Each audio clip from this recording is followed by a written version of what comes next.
सुस्वागतम. लग्नाची बेडी मालिकेच्या आजच्या भागामध्ये आपण पाहणार आहोत की आता ऋतुराजला भांग चढल्यामुळे ऋतुराज हा वेड्यासारखे वागत असतो, तर ऋषभ ऋतुराजला आईला सांगेन असे म्हणत धमकावणी देत असतो. तेवढ्यात आता अन्वी आणि आयुष हे काकू समोर येतात. तर आता काकू अन्वीला म्हणते की अगं अन्वी, होळी खेळायला का नाही आलीस? आणि एरवी तर घरभर नाचत असते. अन्वी म्हणते की आजी मूड नव्हता माझा. तर आता आयुषकडे बघत काकू म्हणते की काय रे, तुला इकडे यायला घरच्यांनी परमिशन दिली का? तर आयुष म्हणतो माझे घरचे बाहेरगावी गेलीत. काकू म्हणते की सणावाराच्या दिवशी ना आपल्या कुटुंबासोबतच राहावं, असं इकडे तिकडं भटकू नये आयुष. तेवढ्यात रेश्मा म्हणते की काकू, मला वाटतंय की या आयुषच्या घरची परिस्थिती चांगली नसणार, म्हणूनच तो सतत आपल्या घरी येतो जातो. म्हणते की अन्वी, दे ना आता रेश्माने विचारलेल्या प्रश्नाचं उत्तर. आणि तू कसं उत्तर देणार, कारण माणसांची तुला काही पारगच नाहीये. रेश्मा म्हणते की मला एक सांग ना अन्वी, हा आयुष तुझा फक्त मित्रच आहे ना, का BF वगैरे सुद्धा आहे? काकू म्हणते की BF म्हणजे काय ग रेश्मा? रेश्मा म्हणते काकू, BF म्हणजे बॉयफ्रेंड, आणि आजकाल शाळेतल्या मुलामुलींना सुद्धा बॉयफ्रेंड असतात. तेव्हा काकू ही अन्वीकडे बघते. काकू म्हणते की अन्वी, रेश्मा काय म्हणते, आणि असं जर असेल ना माझ्या घरात, असा थिल्लरपणा अजिबात चालणार नाही.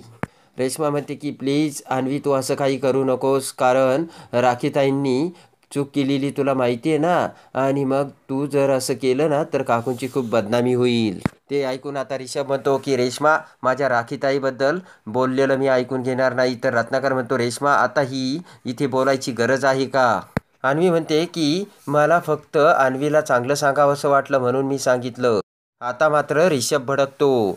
ऋषभ म्हणतो की रेश्मा, घरात मोठे माणसं आहे सल्ला द्यायला आणि सांगायला, तुझी काही गरज नाहीये. रेश्मा म्हणते असं कसं, अन्वी माझी सुद्धा भाची आहे. काकू म्हणते अन्वी, प्रेम वगैरे करायची ना आता ही वेळ नाहीये, मुळात अगोदर तुम्ही अभ्यास करा आणि स्वतःच्या पायावर उभा राहा. अन्वी म्हणते की प्रेम करा, पण प्रेम करताना देखील जोडीदारांचे डोळे उघडे ठेवून पारख करा. रेश्मा म्हणते आणि अशा घरातली मुलं फक्त श्रीमंत मुलीच्या घरासामध्येच प्रेमाचे नाटक करतात. तेव्हा काकू म्हणते रत्नाकर, कळलं का तुला म्हणून मी का बोलते अन्वीला? हिच्या बाबांनी देखील राखीला फसवलं, म्हणून मी आता यांच्या बाबतीत असं होऊ नये म्हणून बोलते. आता मात्र अन्वीला राग येतो. अन्वी म्हणते की काकू, स्टॉप इट आणि लेसन नाऊ, माझ्या बाबांबद्दल काहीही बोलायचं नाही. अन्वी म्हणते की रेश्मा, अगोदर तू आयुषला बोलण्यापेक्षा त्याचं बॅकग्राऊंड चेक करायचं आणि मग बोलायचं होतं. तर आता लगेचच काकू म्हणते की अन्वी, तुला एवढं चिडायला काय झालं, आणि खरं सांग तुमचं नातं किती पुढं गेलं ते. तेव्हा अवाक होऊन अन्वी आता काकूकडे बघू लागते. ते सर्व चाललेलं बघून आता ऋषभ विचार करतो की सिंधू वहिनीला आता बोलवायलाच हवं, नाही तर या घरातल्या गोष्टी इथे बाहेर आता डिस्कस करशील, असे म्हणत ऋषभ आता तिथून सिंधूला बोलवायला जातो. अन्वी आता काकूला गप्प बसायला सांगते. काकू म्हणते जर तू चूक केली नाही तर मग तुला एवढं चिडायला काय झालं? अन्वी म्हणते आजी, तुला प्रेमाची कदरच नाहीये, आणि म्हणूनच तू माझ्या आई आणि बाबांचं प्रेम डिस्ट्रॉय करून टाकलं. माझ्या आईचं माझ्या बाबावरती खूप प्रेम होतं, आणि तुझ्यामुळेच माझ्या आईची आज ही कंडिशन आहे. तेव्हा काकू म्हणते की अन्वी, काहीही बोलू नकोस, गप्प बस. अन्वी म्हणते की सुरुवात तू केलीस आजी, तेव्हा आता मी गप्प बसणार नाही. प्रेमाचं महत्त्व तुला कधी कळलंच नाही आजी, आणि नेहमी प्रेम करणाऱ्यांना तू सेपरेट करत आलीस, असे आता अन्वी ही काकूला बोलते. तेव्हा काकूला अन्वीचा खूप राग येतो. अगोदर तू माझ्या आईबाबांना सेपरेट केलं आणि नंतर तू राघव आणि सिम्बाला सेपरेट केलं, असे आता मोठ्या आवाजात अन्वी ही काकूला बोलत असते. अन्वी म्हणते की तू माझ्या आईसोबत कशी वागली आणि काय वागली हे तुला लक्षात आहे ना, की मी तुला आठवण करून देऊ? तेव्हा आता आयुष म्हणतो की अन्वी, कूल डाऊन. तर अन्वी म्हणते की नाही आयुष, मी आजीसोबत बोलायला आले होते ना, पण हिने इथे काय तमाशा दाखवला, कळलं ना तुला? अन्वी म्हणते की जी बाई, जिला तिच्या मुलीच्या फिलिंग्स कळाल्या नाही, ती बाई माझ्या फिलिंग्स काय समजून घेणार आहे?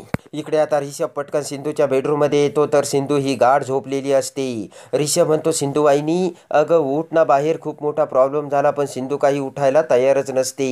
इकडे आता रत्नाकर हा काकू आणि अन्वीला समजावू लागतो. तर लगेचच अन्वी म्हणते की नाही बाबा, या आजीला कधी फिलिंग्स कळणारच नाही आहेत माझ्या. अन्वी म्हणते की माझ्या आईला काही बोलू नकोस आजी, तुला जे काही बोलायचं ना ते मला बोल. काकू म्हणते की तुझी आई म्हणजे माझी मुलगी आहे, ही गोष्ट तू लक्षात ठेव अन्वी. अन्वी म्हणते की तू त्यांचं लाईफ एवढं डिस्ट्रॉय करून ठेवलं, मी गप्प बसायचं ठरवलं ना तरी गप्प बसू शकत नाही आजी. रेश्मा म्हणते की काकू बघितलं ना ही कशी बोलते, आणि हे सर्व ना या आयुषच्या संगतीचा परिणाम आहे.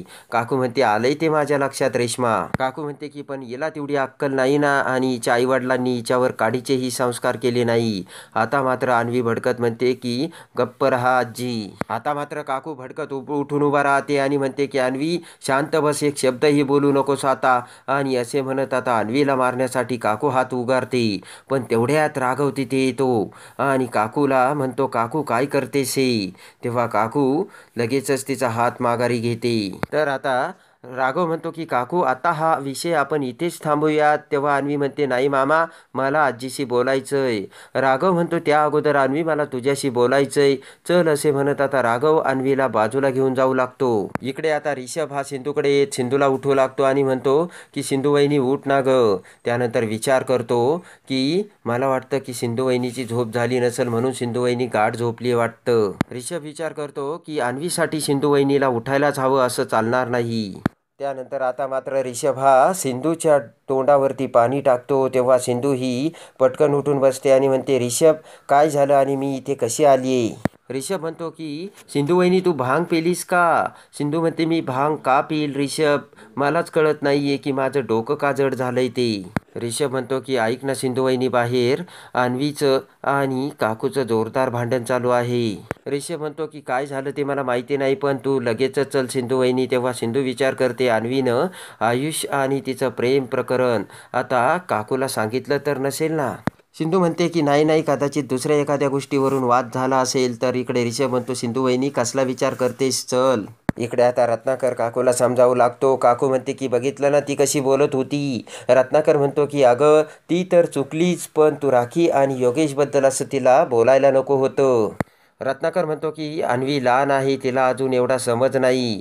ती तर चुकली, फक्त सांगण्याची तिची जागा आणि वेळ चुकीची होती. रत्नाकर म्हणतो की राघव आता समजावेल तिला, तू काही काळजी करू नकोस.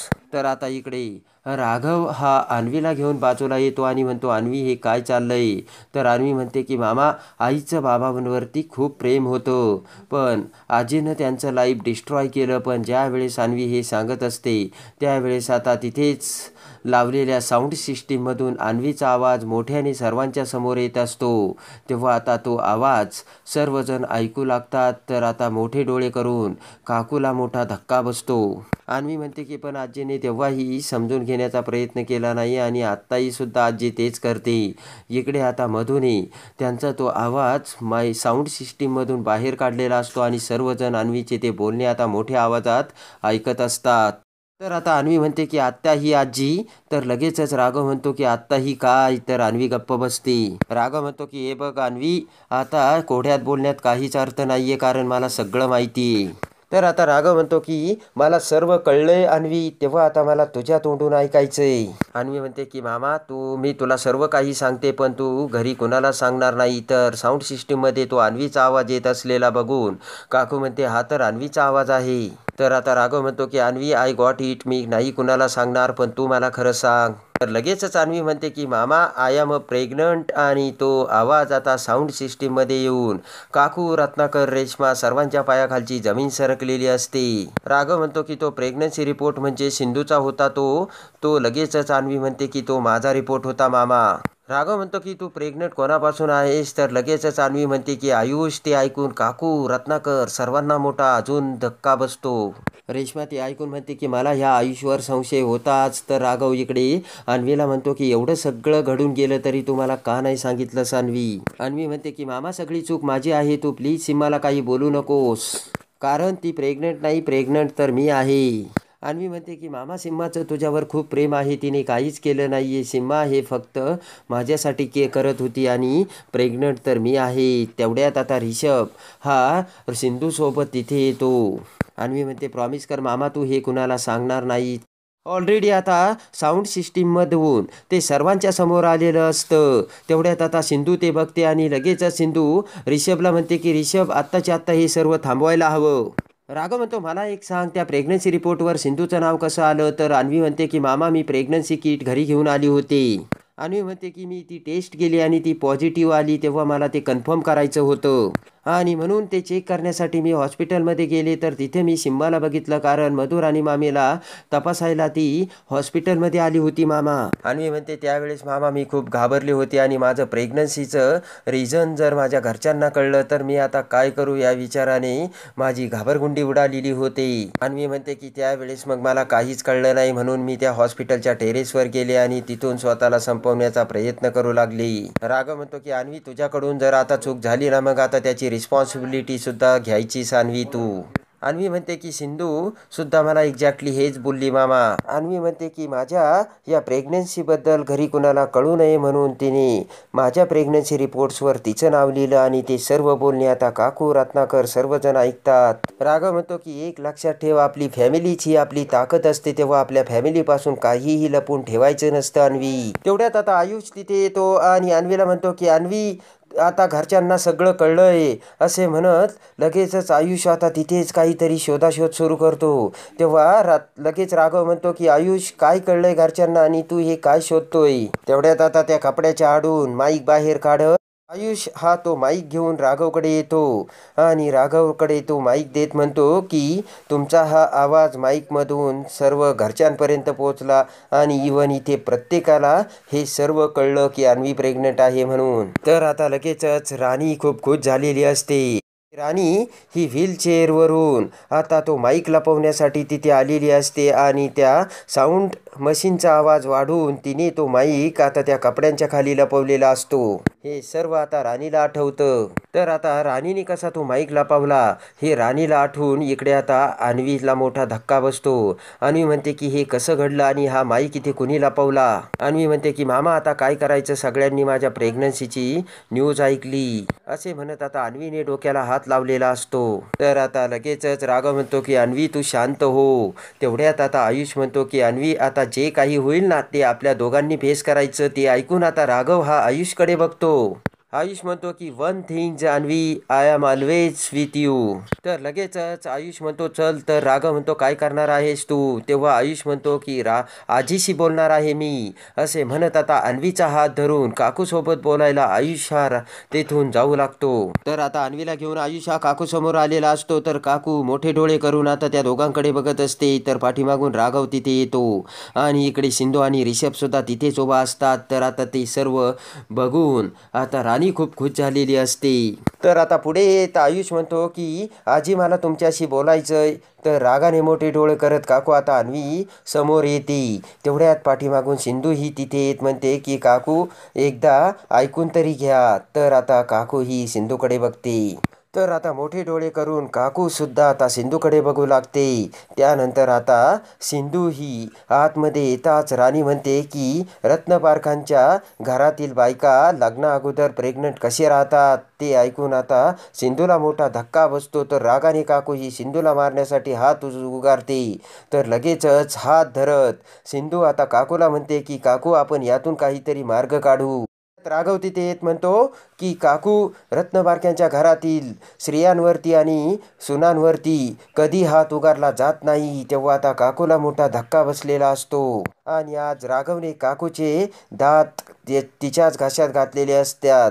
तर आता सिंधूने सुद्धा काकूचा हात धरून काकूला वास्तव सत्याची जाणीव करून आपण यातून काहीतरी मार्ग काढू असे सांगितलेले असते आणि राणीचा सर्व प्लान आता उधळून लावलेला असतो. तेव्हा आता सिंधू अन्वी आणि आयुषला कशी एकत्र आणते आणि राघव सिंधू कसे एकत्र येतात हे बघण्यासाठी आणि लग्नाची बेडी मालिकेच्या डेली अपडेटसाठी बेल नोटिफिकेशनवर क्लिक करून आपल्या चॅनलला लाईक करा, सबस्क्राईब करा.